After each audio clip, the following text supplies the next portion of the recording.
Kelas berapa? Sekolah kelas berapa? Disebutkan sekolah. Sudah lulus? Nah ini.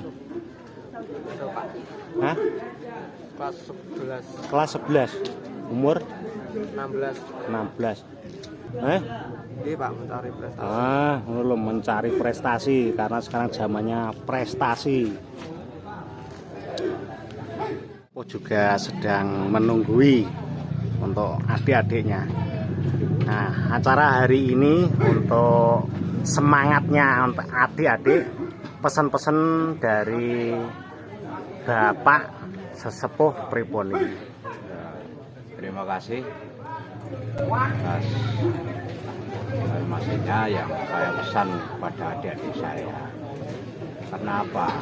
Suatu organisasi itu rentan dengan masalah, kaitannya dengan organisasi lain. Tapi pesan saya simpel aja, jangan kepedean tentang kita punya keluarga banyak, itu tidak masuk akal.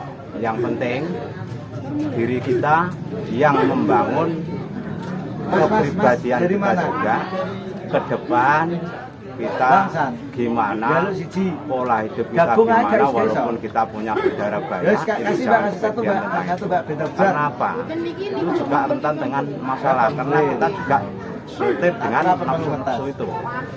Karena kita kepedean tentang masalah formulir. Maka dari itu saya pesan saya dengan adik-adik semuanya, setelah ikut di organisasi, tolonglah hati-hati, karena kita hidup juga berdampingan dengan organisasi lain. Itu juga kalau tidak dipaham, seolah-olah organisasi yang diikuti itu yang terbaik, tapi justru sebaliknya, semua organisasi itu baik, nggak ada masalah sama sekali kaitannya dengan tuntunan-tuntunan dari organisasi lain dan organisasi yang kita ikuti. Itu ajaran semuanya, baik semuanya, cuman penafsiran atau persepsi anak-anak sekarang itu beda.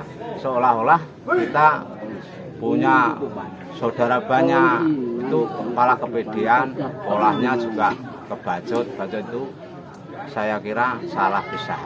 Padahal di situ ada yang namanya bahasa Jawanya pakaian. Pakaian itu kan nggak harus satu, banyak pakaiannya itu. Ada yang putih, merah, hitam, itu semuanya juga berpakaian. Maka dari itu kita harus membedakan pakaian itu. Perbedaan pakaian kita bersatu dalam arti kita hidup berorganisasi, itu pesan saya. Maka dari itu pesan saya sekali lagi, jangan kepedean tentang kita punya saudara banyak, itu pesan saya.